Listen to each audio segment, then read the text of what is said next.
Remue ménage. Remue ménage.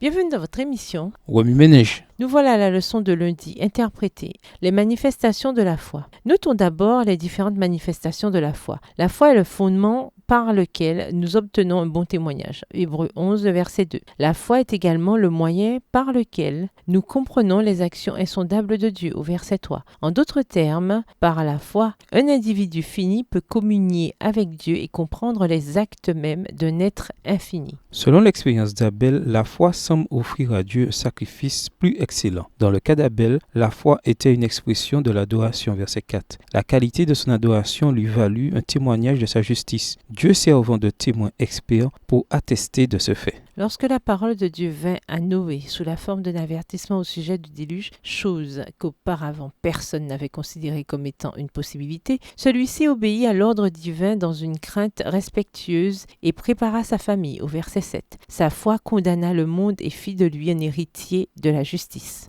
Lorsque la parole de Dieu parvint à Abraham sous la forme d'un commandement, la foi du patriarche se revêtit d'obéissance, verset 8. C'est par la foi que Sarah considéra Dieu comme quelqu'un de fidèle, et cela lui donna la force de faire l'impossible. Dans un sens, la foi consiste à répondre à la parole de Dieu et à croire en cette seule parole pour faire ce qu'elle a dit. Ainsi, lorsque la parole de Dieu prend la forme d'une promesse, la foi consiste à croire à cette promesse. Lorsque la parole de Dieu prend la forme d'un ordre, la foi consiste à obéir à cet ordre. Lorsque la parole de Dieu prend la forme d'un avertissement, la foi consiste à répondre dans une crainte respectueuse et à se préparer à agir, même s'il semble tout à fait impossible que l'avertissement divin se réalise réellement. Et la foi a une autre dimension. Parlant de l'expérience d'Enoch, Paul dit « Or, personne ne peut plaire à Dieu sans la foi. En effet, celui qui s'approche de Dieu doit croire que Dieu existe et qu'il récompense ceux qui le cherchent. » Hébreux 11, verset 6. La foi exige deux choses. Premièrement, il faut croire que Dieu existe, qu'il est là, qu'il est capable, qu'il est compétent. Deuxièmement, il faut croire qu'il est un rémunérateur. Cela signifie qu'il est non seulement capable, mais aussi disposé. L'une des composantes a trait à la puissance de Dieu, l'autre à son caractère. On ne peut être fidèle à Dieu sans être convaincu de ces deux composantes.